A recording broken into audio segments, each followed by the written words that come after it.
All right, everybody, good afternoon. If we could please take our seats and get ready for what promises to be one of the more interesting and entertaining panels for this year's symposium. For those who were not here yesterday, I'm Captain Kevin McLaughlin, callsign Proton, President of the Tailhook Association, and welcome to everybody here, both in the audience as well as online. It gives me great pleasure to, if we could fade out that music a little, it'd be awesome. Not a Top Gun fade. Go and take care of that, man.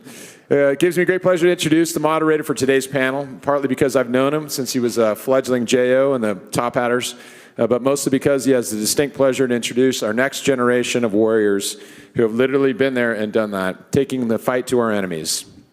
To say that I'm jealous of these fine individuals is probably an understatement of the century. As previously mentioned, Commander Chris Pops Papiano started his career in Lemoore with the Lids. After his JO tour, he went to Fallon as an IP at Top Gun, and then returned back to Lemoore as training officer of VFA 137, and then ultimately back to the Top Hatters yet again for his department head tour, where he had the horrible misfortune to work for me. After his tour and the Lids, he went to the JIFMIC in Vandenberg, and then returned to Lemoore, where he's skipper of the Argonauts of 147. This past January, he got to return to Fallon and is currently the CEO of Top Gun again. Ladies and gentlemen, please join me in a warm welcome for Commander Pops Papiano.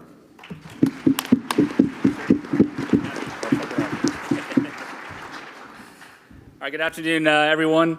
So when Commodore asked me, offered this opportunity for me to come do this, I thought long and hard about what could we talk about with the overall tailhook thing this year being the future, air wing of the future. And so in my current capacity, my job, if you break it down, is really to ensure we win in combat. And that's what the Top Gun staff ensures, and they work hard every single day to make sure that we retain that ability. But when you look at the modern environment of our adversaries, we are now in a period of history where we are quickly losing the technology gap. And there are some adversaries out there that we could absolutely say are no longer near-peer threats. They are near-peer peer adversaries, rather. And when you look at how we win in combat, and historically we've gone into this with a technological advantage and a talent advantage based on almost solely on flight hours, when we look at the high-end fight today, we don't necessarily have that technological advantage. So where do we gain the advantage? How do we ensure that we win in combat in the future? Well, there's really only two other categories you can look at. You can certainly look at tactics and TTPs, and that's these guys' job is to develop tactics and TTPs to ensure that we're better. And the only other one you can look at is talent, just pure talent. And we talk about the person in the box and how good they are and how they compare to our adversaries on the other side of the line. And when we go into this high-end fight, we have to realize that the talent gap is what's going to matter, and that's what's going to make the difference. So as I thought through all this, and we've been thinking about this as a Top Gun staff for a while now, I decided to make the topic for the JO panel this year, how do we train for the high-end fight? In other words, how do we develop talent for the high-end fight?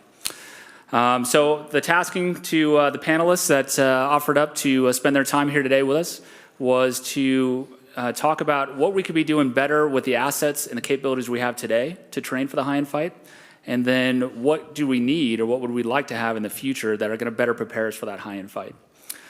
So that's what they're going to address today.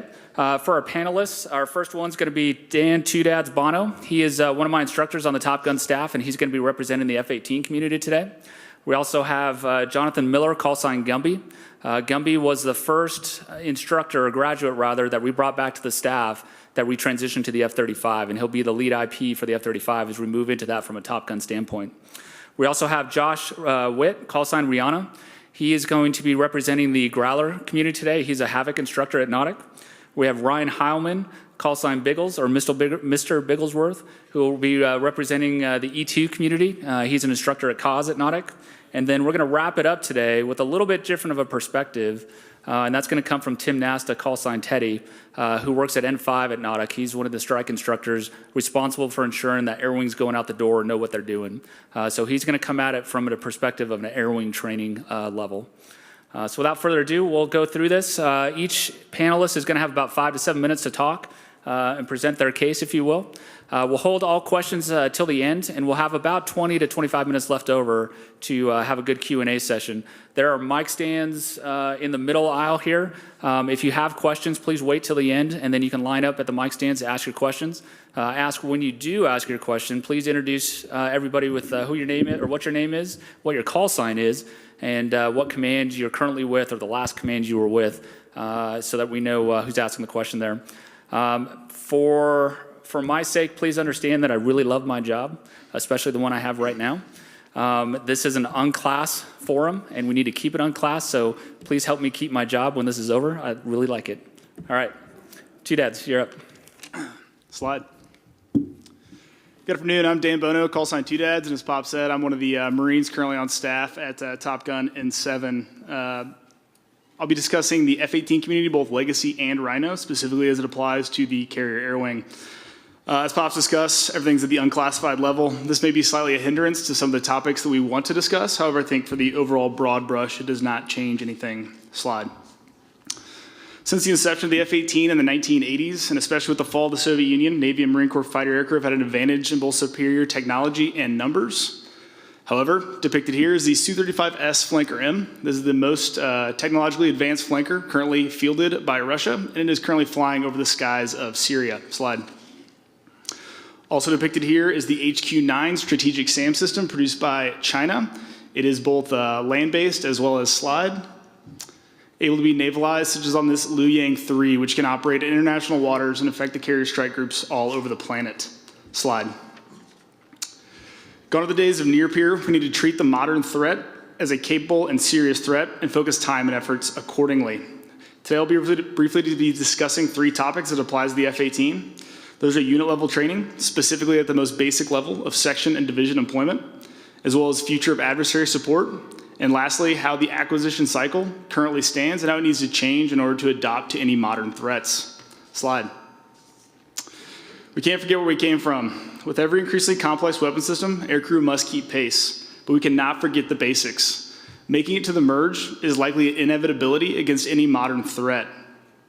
We cannot forget the lessons that were learned over the skies of Vietnam early in the war. Basic employment and defenses must be a second nature. This starts in the FRS and continues throughout our time as JOs. This must be solidified on every flight. If this were my only talking point, this would probably suffice as the most important thing required for F-18 aircrew as we go into the future against modern threats. If you cannot meld your radar, shoot on timeline, and defend your aircraft, both beyond visual range as well within visual range, none of the advanced tactics matter. Aircrew need to understand that when training, they also need to ensure they're training with their combat systems intact. Since the F-18 is our weapon system, we need to understand that we need to groom and have these weapon systems available to us throughout our training and not just during our workup and during deployment. Aircrew need to be writing accurate maths and pushing to have up FMC aircraft and not simply NATOPS up aircraft with 2 engines and wings. We write these tactics assuming that the combat systems are up on each aircraft that is being flown. And if this is not the case, we cannot accurately train to the fight that we need to fight in the future. Aircrew also need to push for operations in a contested and denied environment. This is not going to be discussed in detail in today's forum. However, we need to understand from a basic perspective, if we would like to deny something from the enemy, we should be training with that denied to us to make it more difficult for us.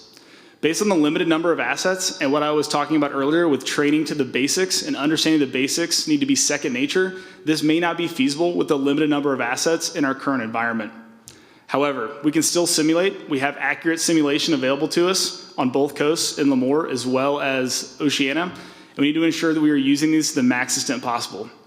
At no point will I ever say that simulators can be a replacement for flight hours, but we can potentially train to the basics in the jet and then get to the simulators and ramp up the difficulty with little to no consequences to us. Slide. As we train as aircrew, we need to have a realistic and threat representative adversary, and we need to make improvements in our current adversary support as it stands. Lot 40 Super Hornets are not made to come off the Boeing line and operate as Red Air. Every red flight executed by a fleet aircraft is a training opportunity lost on the blue side. If that is all we have is available to us, potentially on deployment, underway, then so be it. However, this should not be the norm in CONUS. Adversary support needs to be available to squadrons, not just during workups for deployment. This should be available at home station, where aircrew can brief and debrief the events as appropriate with adversaries at the appropriate classification level. This support must also modernize with the times to represent the threat. Simply having metal airborne to shoot is not sufficient. Red Air must test fighter training objectives to be relevant. Going easy on blue fighters does not make them better. Testing the training objectives and bringing back shot data and learning points, such as continuing to push forward with modern adversaries in both the air-to-air and air-to-surface surface-to-air environment is critical to our future against modern adversaries. Slide. The last thing I'll briefly discuss is the acquisition cycle. We can make a simple correlation between if the threat was previously inferior and then became near peer and is now a peer adversary, we are lagging behind in our acquisition cycle as compared to the adversary. As such, there is a lot of consternation with how the acquisition cycle works, and I'm not going to go into detail out here today.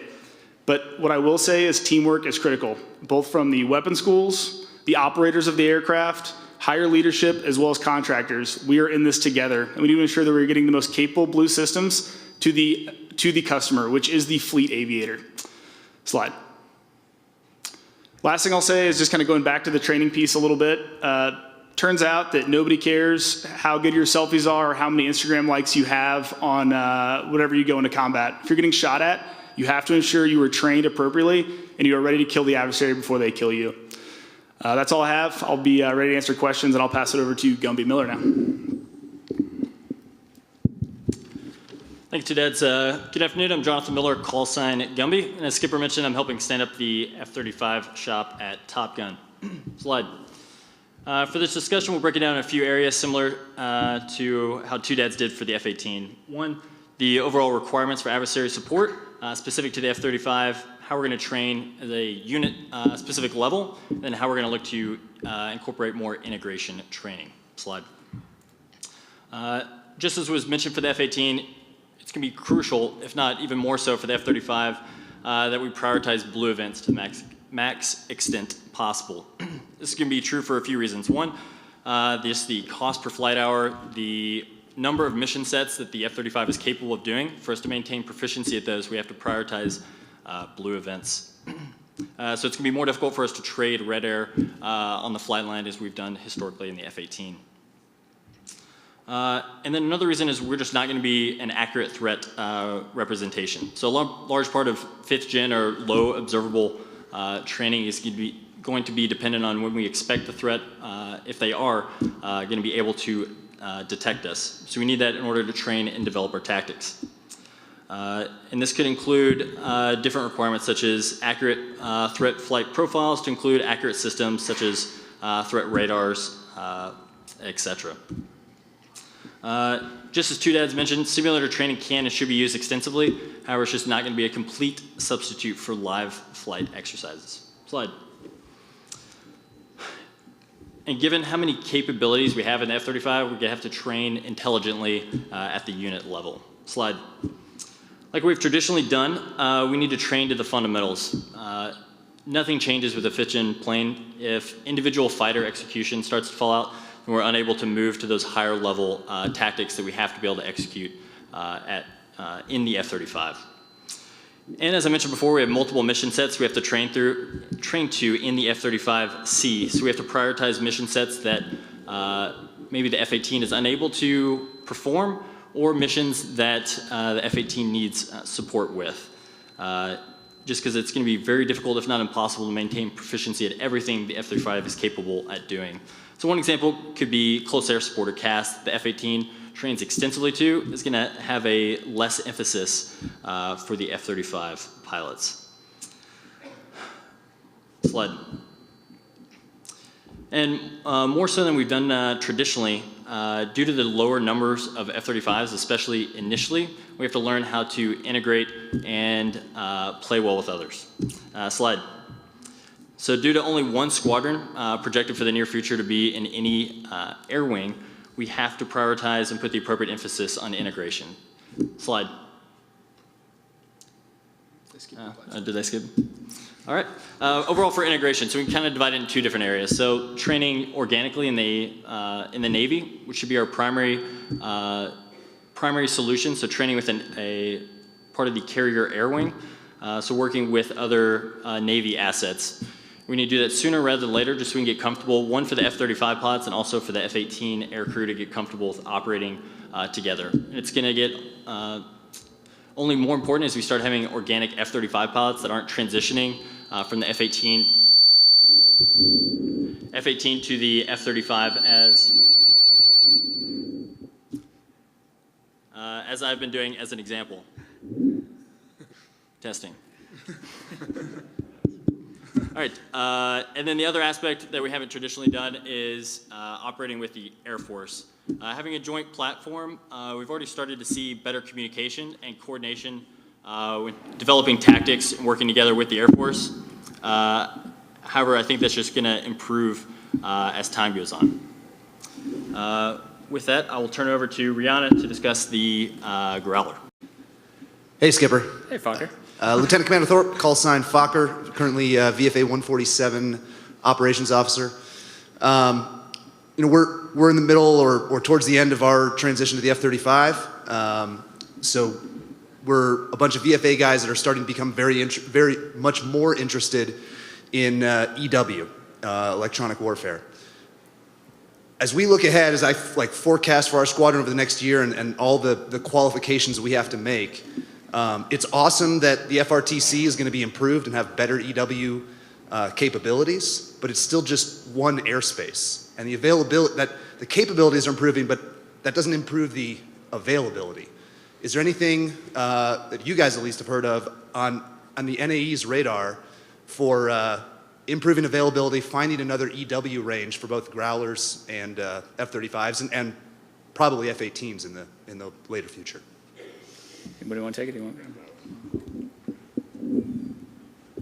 I can speak to at least the Growler side on that question. Whidbey does have an EW range that has been opened and is improving, so that'll alleviate some of the demand on the FRTC. But I think you have a fantastic point in that the FRTC is already very hard to schedule right now. Very difficult to schedule the Knitter or to schedule any of the China Lake range space. So that's a great point that I did not cover, that we definitely do need to continue investing in EW ranges for both Lemoore primarily, and then when F-35 comes to Oceana, we need an effective EW range out there. Part of that will also be helped by increased digitization of EW in the LVC construct. But as I said earlier, just doing it in a simulator alone, in my opinion, is never going to completely satisfy. So we do need to continue investing in Lemoore. Yeah, and Fokker, what I'll add to that is, we're looking at it from starting with the FRTC here in Fallon. And then as we figure out how to do this, how to get it closer to some of the aspects we like in the Eglin Range complex, we'll start expanding that perspective out to East and West Coast ranges as well. So early conversations.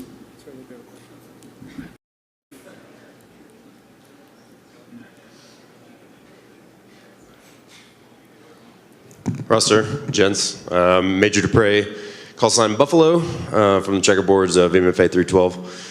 And I just have a quick question, mostly for two dads, because there's not a lot of Marines present. So, and no one else really cares about this, probably besides me and you and a few other ones here. But not to affect the Navy so much, but the Navy Marine Corps team, I feel like, is somewhat dwindling in that we have two carrier aviation squadrons left, one on each coast, and the F-18 community is obviously struggling, but the F-35 is standing up. So just what do you see as the challenges and the solutions as far as this transition occurs to, Marine Corps is almost completely aligning with Air Force, and WTI is our primary point of emphasis as far as our training officers in the Marine Corps. So what do you see as the way ahead just for the masses here in the next, 5 to 10 years? Hey, Buffalo, congrats on a successful deployment. Welcome back. That is a great question. And as a matter of fact, the Marines on staff at Top Gun and as well as N5 met with the DCA, General Rudder, this morning, and so did Pops, and it's specifically on that topic. So we are currently down to 2 TAI squadrons. For those of you who don't know, that means like Marine carrier squadrons, 323 on the West Coast and 312 on the East Coast, where Buffalo is and I was on the West Coast before. So we are decreasing the Hornet TAI production, and that's going to end in 2021. However, there is VMFA 314, the Black Knights, are becoming the first Marine Corps F-35C squadron. They should be stood up here in the next year or so. They'll be transitioning pretty much as we speak. You have that, and then there's a total of 4 F-35C squadrons. So I think the delicate balance of as we phase out Hornets from the carrier and bring in F-35s is how that's done. What I will tell you is that Gumby is a great example. He is currently writing and doing a lot of the F-35C tactics as they apply, and we are pushing very hard to ensure that we get Marines up to the Top Gun course, we keep Marines on staff, we have Marine F-35C instructors, and we continue to integrate that TAI. And even though there might be a small gap, not really though, we need to ensure that just because the numbers have decreased, we're going to see a rapid increase in Marine TAI involvement in the future. And I think there's a lot of us that are working very hard to ensure that Marines stay boat and Marines stay boat tactics so they can integrate with the carrier wing appropriately. So I'll take any other questions on that if anybody has them. But.